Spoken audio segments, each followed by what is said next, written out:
안녕하세요. 24번째 강의 2번째 시간입니다. 이번 시간에는 대외 교류에 대한 내용을 알아보도록 할게요. 이때 당시 대외 교류라고 하면 우선 신라, 발해, 그리고 주변 국가인 당나라, 그리고 일본의 모습, 이 모습들이 이 국가끼리 서로 어떻게 교류했는지를 보는 게 바로 이번 시간의 내용이라고 볼 수 있겠습니다. 자, 그러면 우리는 신라의 대외 교류를 중심으로, 발해의 대외 교류를 중심으로 신라는 당, 발해, 일본과 어떻게 교류했고 발해는 당, 신라, 일본과 어떻게 교류했는지를 알아보도록 하겠습니다. 우선 신라의 대외 교류의 모습입니다. 신라는 우선 당나라랑 교류를 할 때 당나라의 빈곤과의 시험을 보는 사람들이 많이 나타났었습니다. 당나라의 빈곤과는 중국에서, 특히 당나라에서 시작한 제도인데요. 외국인을 상대로 시험을 치르게 한 제도입니다. 한마디로 당나라의 관리를 등용하는 관리 등용 제도인데요. 과거 시험이에요. 이 과거 시험 중에 외국인들도 우리나라에 와서 관리가 될 수 있다 라고 하면서 열었던 과거 제도의 하나라고 보면 되겠습니다. 그리고 해초라는 승려는 왕후 천축국전이라는 책을 이때 당시에 쓰게 됩니다. 당나라부터 인도에 이르는 이 지역을 다 돌아보고 그 돌아본 일기를 쓴 것이 바로 왕후 천축국전입니다. 그리고 신라는 이때 당시에 당나라랑 교류를 많이 하게 되는데요. 산둥반도, 우리가 첫째 시간에 산둥반도 이야기를 했어요. 바로 이 지역이 산둥반도입니다. 여기가 야오어 강이 있고 요하강에 요동, 요서, 이 내용도 배웠고요. 여기가 바로 산둥반도인 거 저번 시간에 배운 거 기억하죠? 자, 이 산둥반도로 신라 사람들이 많이 가게 됩니다.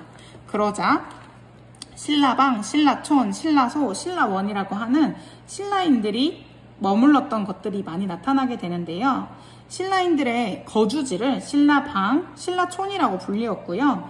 그리고 그들을 감독하는 관청인 신라소가 있었습니다. 그리고 신라인들이 다니는 불교 사찰이었던 신라원이 이때 당시에 산둥반도에 많이 나타나 있습니다.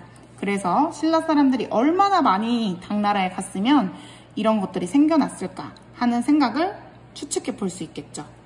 자, 그리고 이 신라는 일본에도 발전된 문화를 많이 건네주고요. 이렇게 당나라, 일본과 교류할 수 있었던 지역은 여기 보이는 울산항, 여기 보이는 당항성, 이 지역을 통해서 많이 이루어지게 됩니다. 바로 국제적인 교류를 이룰 수 있게 해주었던 국제무역항이라고 보면 되겠습니다. 그리고 또한 이 시대에 이슬람 상인들도 함께 교류했다는 모습을 볼 수 있고요.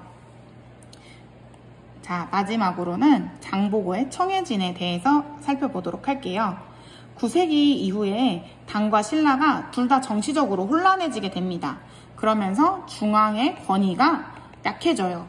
그러면 지방까지 그 영향력을 많이 행사할 수 없게 됩니다.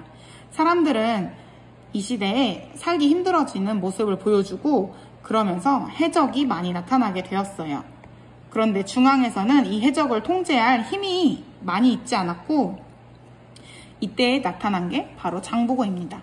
장보고는 이 해적을 소탕하기 위해서 완도에 청해진이라는 기지를 세우고 바다를 평정하는 모습을 보여주었습니다. 자, 이번에는 발해의 대외 교류에 대해서 살펴보도록 할게요. 발해는 여기 보이는 것처럼 여러 가지 도로가 보여요. 5개의 교통로를 크게 만들었다고 합니다.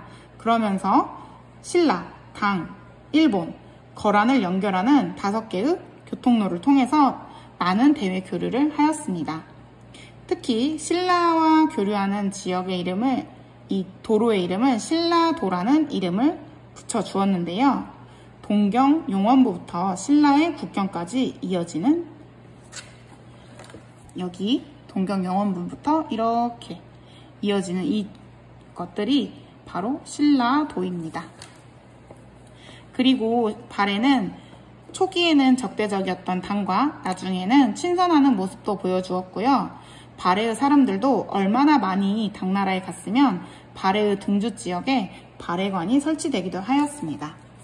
등주도 바로 이 산둥반도에 있는 지역입니다. 이렇게 튀어나와 있는 당나라의 지역, 발해와도 가까웠고 신라와도 가까웠기 때문에 산둥반도에는 발해인 신라인들이 많이 활동했다고 볼 수 있겠습니다. 또한 발해는 수도 상경에서 일본까지 이어지는 교통로의 선이 보이죠. 일본과도 교류하는 모습을 보여주었습니다. 여기까지 배우면 우리는 오늘 배워야 할 내용을 모두 학습했습니다. 더운데 여러분 공부 잘하고 있나요? 앞으로도 역사 공부 열심히 하도록 합시다. 안녕.